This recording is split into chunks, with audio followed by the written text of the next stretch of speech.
StudyGate Digital Learning Technologies.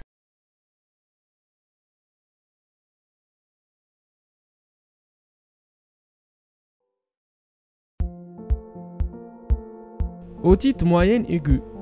Il s'agit d'une inflammation aiguë d'origine infectieuse des cavités de l'oreille moyenne. Quelles sont les cavités de l'oreille moyenne? C'est la caisse du tympan et la cavité mastoïdienne qui sont creusées dans l'os temporal et qui sont séparées de l'oreille externe par le tympan qui est composé de 3 couches. Donc la couche muqueuse donc fait partie de l'oreille moyenne. Une couche épidermique fait partie de l'oreille externe. Entre les deux, il y a une couche fibreuse qui fait la séparation entre l'oreille moyenne et externe.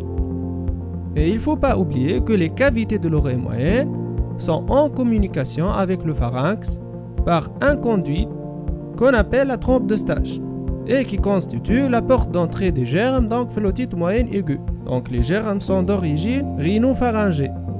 Alors l'otite moyenne aiguë, comme toute infection des voies aériennes supérieures, elle est le plus souvent virale, d'origine virale.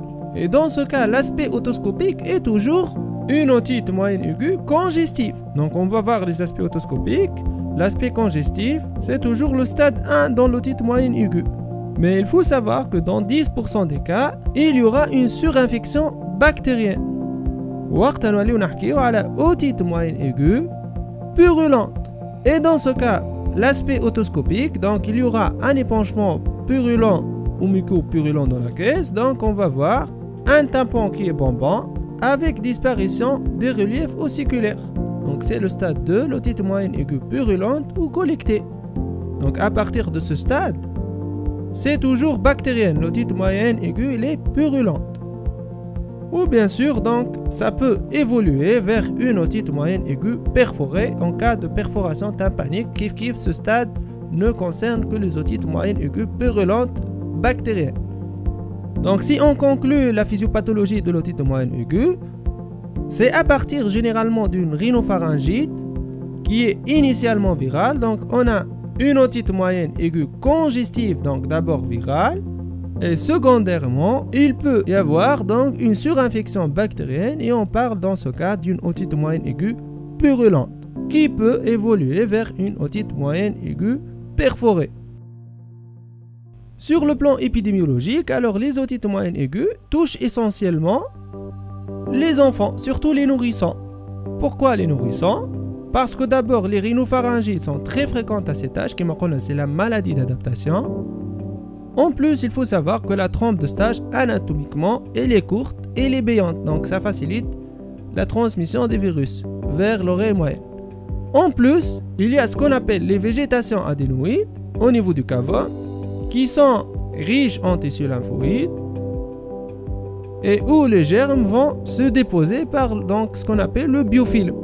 Donc, c'est un réservoir des germes. À partir de ce réservoir, donc, il y a un passage important par la trompe d'Eustache vers l'oreille moyenne. Et d'ailleurs, donc l'otite moyenne aiguë purulente, donc c'est l'infection bactérienne la plus fréquente chez le nourrisson. Sur le plan bactériologie, on ne va pas parler alors des otites moyennes aiguës congestives virales, on va plutôt parler des otites moyennes aiguës purulentes. Donc les 3 germes les plus fréquents sont l'Haemophilus influenzae, le pneumocoque et Branamella cataralis, il y a Moraxella cataralis. Donc, c'est les 3 germes les plus fréquents, à peu près, donc un tiers. Avec ces germes, donc sur des terrains particuliers, il ne faut pas aussi oublier le Staphylocoque aureus et le Pseudomonas, surtout chez les nourrissons à 3 mois. Sur le plan clinique, alors, ça touche surtout le nourrisson. Donc on a plutôt que l'otalgie, on a des équivalents d'otalgie. On ne va pas dire donc l'oreille me fait mal. Quels sont les équivalents d'otalgie? Alors il faut apprendre 4.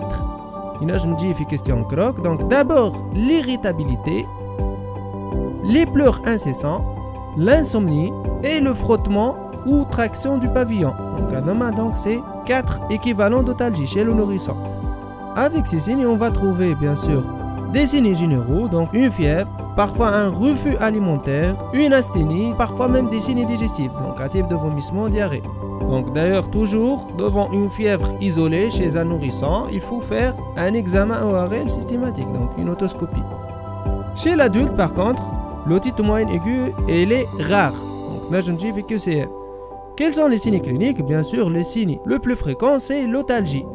Parfois, il peut s'agir donc d'une otorrhée purulente, carrément. Parfois, l'otite moyenne aiguë est découverte devant des signes de complications. Par exemple, chez le nourrisson, à l'occasion d'une convulsion fébrile.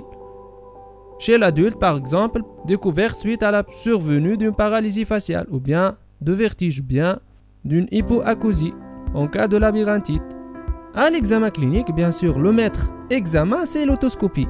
Alors, l'autoscopie, toujours bilatérale. À la khâter, l'otite moyenne aiguë, elle est souvent bilatérale. Donc, on va trouver les 3 stades. D'abord, l'otite moyenne aiguë congestive. Dans ce cas, le tympan, il est rouge vif, donc suite à la vasodilatation. Il y a une disparition du triangle lumineux, mais les reliefs ossiculaires, surtout la manche du marteau, sont respectés. Deuxième stade, l'otite moyenne aiguë purulente ou collectée. Dans ce cas, le tympan, il est bombant. Et il y a une disparition des reliefs ossiculaires. Et troisième stade, c'est l'otite moyenne aiguë perforée. Et on aura dans ce cas une otorrhée purulente. Remarque donc, si on trouve un aspect otoscopique, tympanique, évocateur d'une otite moyenne aiguë, mais que le patient il est asymptomatique, alors dans ce cas, on ne parle pas d'otite moyenne aiguë purulente, mais plutôt d'une otite séromuqueuse.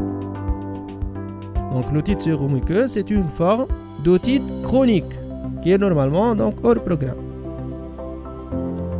Mais juste, il faut savoir donc que l'otite séromuqueuse, ça peut se réchauffer, donc ça peut donner lieu à des otites moyennes aiguës à répétition.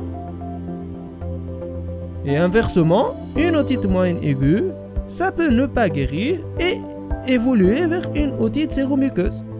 Maintenant, quels sont les facteurs favorisants de l'otite moyenne aiguë à répétition? C'est surtout le tabagisme passif, la mise en crèche, la carence martiale, le reflux gastro-œsophagien, l'allergie, la fente vélopalatine, la trisomie 21 et l'immunodépression. Donc, c'est les facteurs favorisant les otites moyennes aiguës à répétition. Il faut les apprendre. À la prévention, ça se base sur l'éradication de ces facteurs, tels que le tabagisme passif, tels que le reflux, tels que la carence martiale. Maintenant, pour les formes cliniques, alors selon les germes, en faveur donc d'une atteinte par le pneumocoque, c'est une fièvre importante et une otalgie intense. Donc un tableau très bruyant, c'est toujours en faveur de pneumocoque, hémophilus.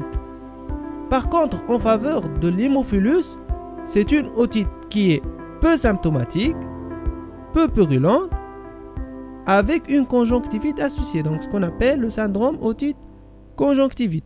Par contre, la présence des phlyctènes au niveau donc du tympan, c'est plutôt en faveur d'une otite d'origine virale. Quelles sont les complications de l'otite moyenne aiguë? Donc on a d'abord la labyrinthite, donc dans ce cas c'est une labyrinthite séreuse. Donc ce n'est pas une labyrinthite purulente, je me dis que c'est. Quels sont les signes cliniques? Dans ce cas c'est surtout l'hypoacousie, les vertiges. Et à l'examen, on va trouver donc le nystagmus. Deuxième complication, c'est la paralysie faciale périphérique. Donc c'est une paralysie faciale qui est d'installation brutale. Généralement, elle est précoce, mais elle est de bon pronostic. La paralysie faciale périphérique, donc, on va trouver un effacement du pli nasogénien et une chute de la commissure labiale et bien sûr le signe de Charles-Bell. Troisième complication, donc potentiellement grave dans ce cas, c'est la mastoïdite. Donc il s'agit d'une infection des cavités mastoïdiennes avec une ostéite, donc une extension à l'os, avec formation d'un abcès sous périostée. Dans ce cas, les signes cliniques évocateurs, c'est la présence d'une tuméfaction rétro-auriculaire qui efface le sillon et qui décolle le pavillon. Les signes otoscopiques évocateurs, c'est une chute de la paroi postérieure du conduit et une vaucire en pie de vache au niveau du tympan. Dans ce cas, la mastoïdite, elle peut s'extérioriser, que ce soit au niveau rétro-auriculaire, mais elle peut s'extérioriser au niveau temporozygomatique ou au niveau cervical, ce qu'on appelle la mastoïdite de Bézol.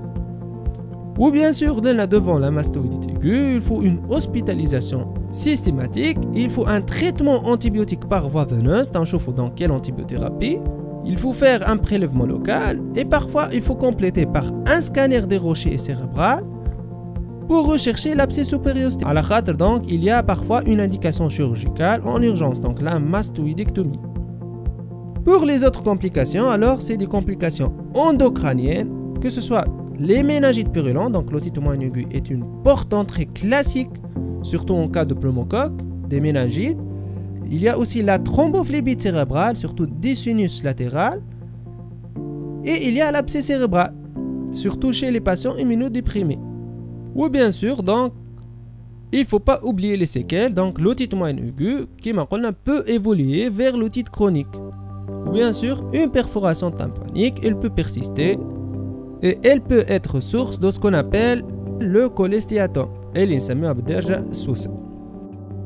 Pour le traitement de l'otite moyenne aiguë, alors c'est la partie, je pense, la plus importante du cours. Il faut savoir que FAMA donc des recommandations. FAMA donc les recommandations de 2011 de l'AFSAPS et de la SPIL, liées à la Société de pathologie infectieuse, langue française, surtout pour guider l'antibiothérapie. Ou FAMA, les recommandations l'OCDOM, donc de l'AFSAPS 2005.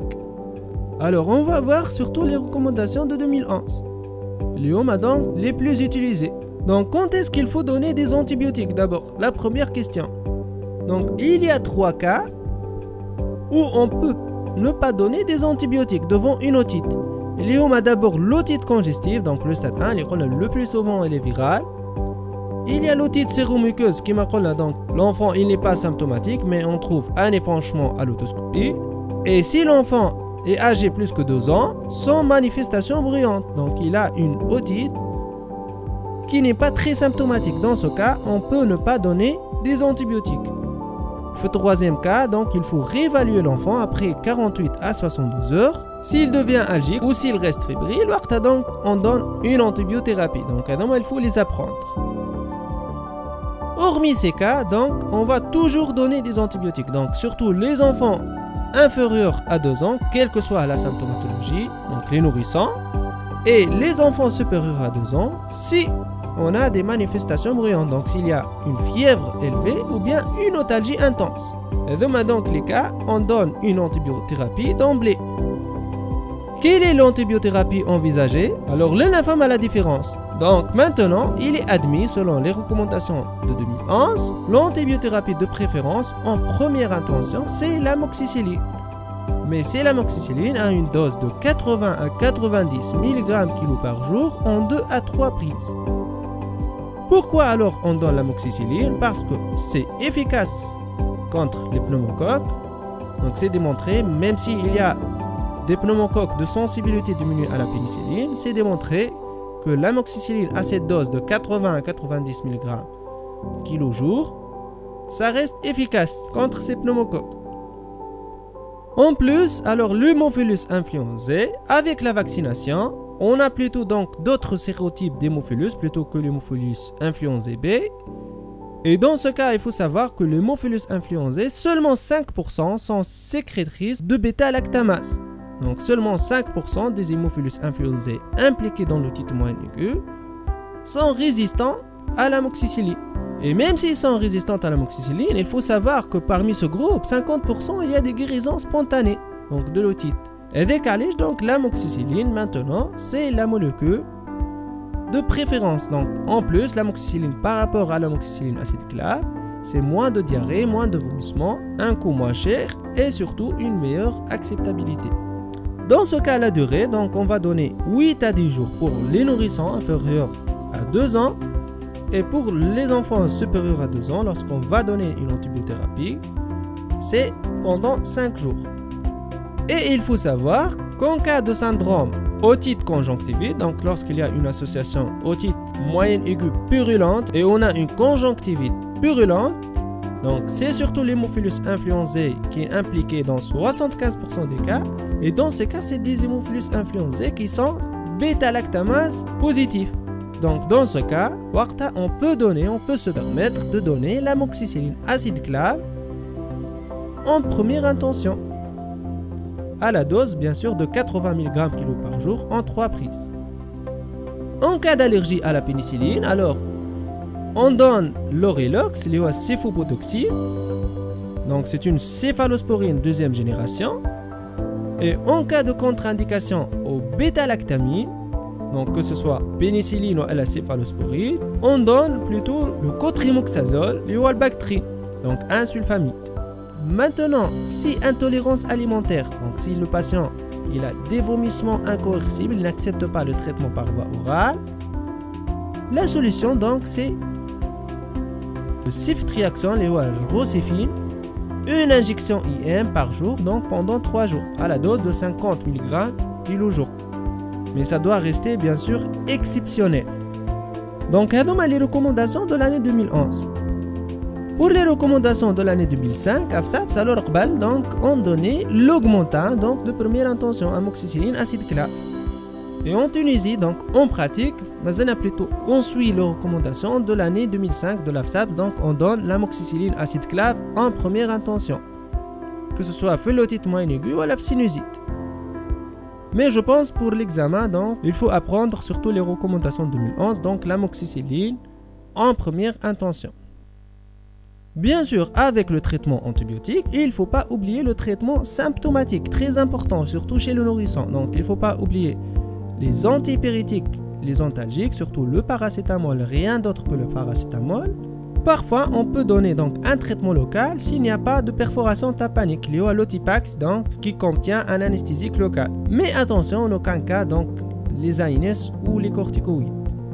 Maintenant, alors, quels sont les critères donc de guérison de l'otite moyenne aiguë? C'est la disparition de la fièvre, donc normalement entre 48 à 72 heures.